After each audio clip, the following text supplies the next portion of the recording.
야, 너 그 소식 들었어? 뭐? 얼마 전 우리 동네에서 살인사건 났잖아. 진짜? 뉴스랑 인터넷에 그런 이야기 전혀 없던데? 저기 그 폐공장 뒤에 동네 사람들 아무도 안 다니는 뒷길 하나 있잖아. 그 아저씨 그 길로 새벽에 술 취해서 지나가다 어떤 남자랑 시비 붙어서 그렇게 됐대. 오, 우리 동네라고 하니까 개 무섭네. 그치. 아무튼 불박에 CCTV에 목격자도 없어. 이거 범인 잡을 수나 있을까? 내가 볼 땐 못 잡을 것 같아. 잠시만. 너 뭐냐? 왜 이렇게 디테일해? 그냥 뭐. 남자는 매일 밤 같은 꿈을 꾼다. 자신과 똑같이 생긴 사람이 천장에 붙어 남자를 내려다보다 이렇게 남자의 눈앞으로 와 너 이제 살 만큼 살았잖아. 이제 내 차례야. 라고 말하는 기분 나쁜 꿈이었다. 남편은 아내에게 꿈에 관한 이야기를 했고 매일 아침을 남편의 꿈 이야기로 시작하는 게 일상이 될 정도였다. 그리고 한 달가량 지났을 무렵 남편은 더 이상 꿈에 관한 이야기를 하지 않았다. 이에 아내는 요즘은 꿈 안 꾸나 보네? 요 근래 그 꿈 이야기 안 하는 거 보니. 꿈? 무슨 꿈?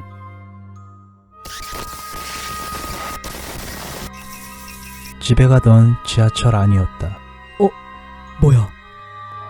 그건 누가 봐도 사람이 아닌 존재였다. 뭐 본 척해 학생. 눈길도 주지 마. 옆에 타고 계시던 할아버지셨다. 저런 령들은 자기 보고 무서워하는 사람들을 보며 재미있어하는 놈들이야. 그러니까 절대 관심 자체를 주면 안 돼.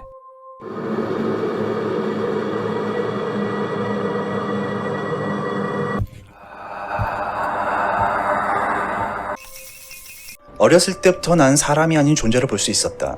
고등학생 때였다. 한 번은 내가 영안인 걸 알던 친구 한 녀석이 폐가 체험을 해보고 싶다고 졸라대 그 친구와 치안이 안 좋기로 소문난 동네의 한 폐가에 가게 되었다. 대문을 지나 현관문으로 가보니 집 안쪽에서 뭔가 갈리는 듯한 소리가 들려왔다.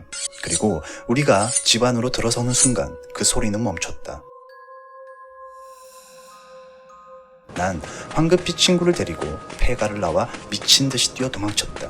한참을 달려 폐가에서 꽤 멀어지고 나서야 뭐야, 역시 너한테는 뭔가 보인 거야? 귀신? 아니, 거기 귀신 같은 거 전혀 없어. 그 폐가 앞에서부터 아무런 기운도 없었어. 근데 귀신도 없는데 왜 도망친 거야? 야, 들어갔을 때 그 소리 못 들었어? 뭔가 슥슥 하는 소리가 들리긴 했는데 그게 뭐? 야, 이 멍충아, 칼 가는 소리였잖아. 이 시간에 그런 곳에서 칼을 갈고 있다는 게 말이 돼? 귀신보다 사람이 더 무서운 거야. 남자가 원인을 알 수 없는 병에 걸린 지도 1년이 넘었다. 병원비에 약값에 생활비까지 오로지 아내에게 의지할 수밖에 없는 상황. 병원 가고 있어? 지금 가고 있어. 그래, 조심히 다녀와. 이따 저녁에 봐. 수고해.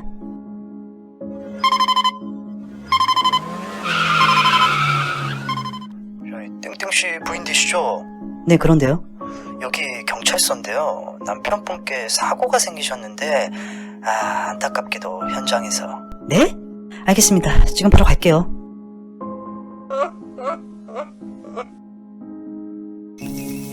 선천적으로 시각 장애를 갖고 태어난 우리 아들에게 동화책을 읽어주며 잠을 재우려 하던 중 우연히 동화책 내용에 전생에 대한 것이 있어 우리 아들은 엄마 아빠한테 오기 전에 어떤 사람이었을까? 라며 농담을 던졌다.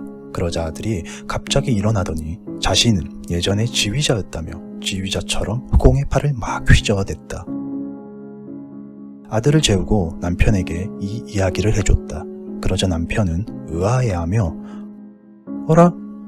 우리 아들 애초에 지휘자를 본 적이 없잖아. 그럼 당연히 지휘자라는 것 자체를 모를 텐데. 근데 부주를 취했다고? 어떻게 알고?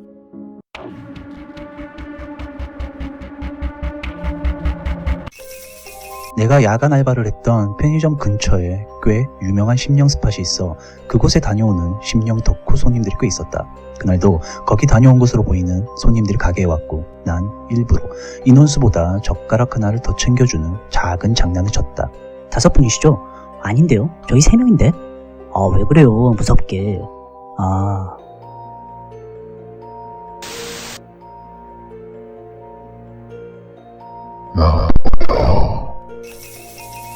와, 여기 분위기 쩔긴 쩐다. 뭐 좀 보여? 저기 여자 귀신. 오케이, 이번엔 과연 영상이 좀 찍히려나?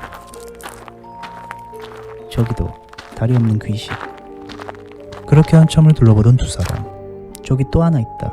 근데 칼을 들고 있네. 저놈은 악귀 같아 보이는데? 진짜? 어디? 뭐야, 나한테도 보이는데?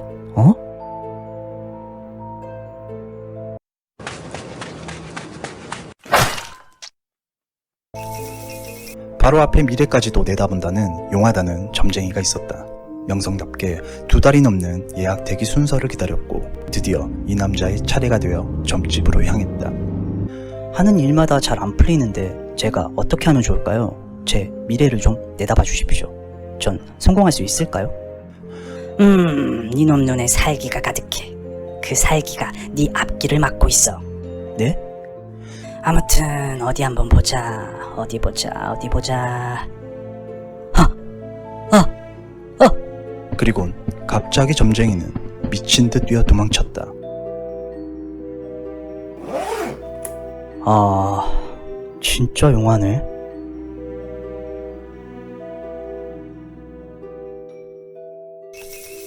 알바 마치고 집에 가던 중 우리 동네에 매캐한 연기가 자욱했다. 화재가 발생한 것이다. 집 주인으로 보이는 젊은 부부와 동네 사람들이 빨리 소방차가 오기만을 기다리고 있었다. 점점 불길이 거세지고 있는 가운데 집 옥상에 한 어린아이가 내 눈에 들어왔다. 그리고 난 소리쳤다.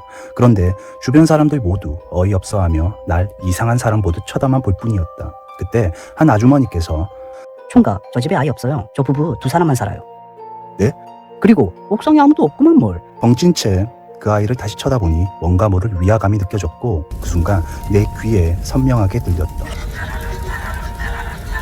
진압 후 확인 결과 이 화재로 인한 인명피해는 없었다. 취업에 성공해 급하게 방을 알아봐야 했다. 어휴, 이 동네에서 이 방보다 싼 방 없어요. 와, 진짜 너무 좋은데요?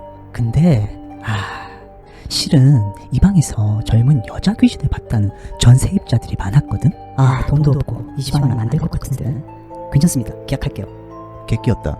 이 집에서 지낸 뒤로 평생 한 번도 겪은 적 없던 가위에도 자주 눌리고 집에 있으면 항상 누군가 쳐다보는 시선이 느껴져 TV는 항상 틀어진 상태여야지만 안심이 됐다.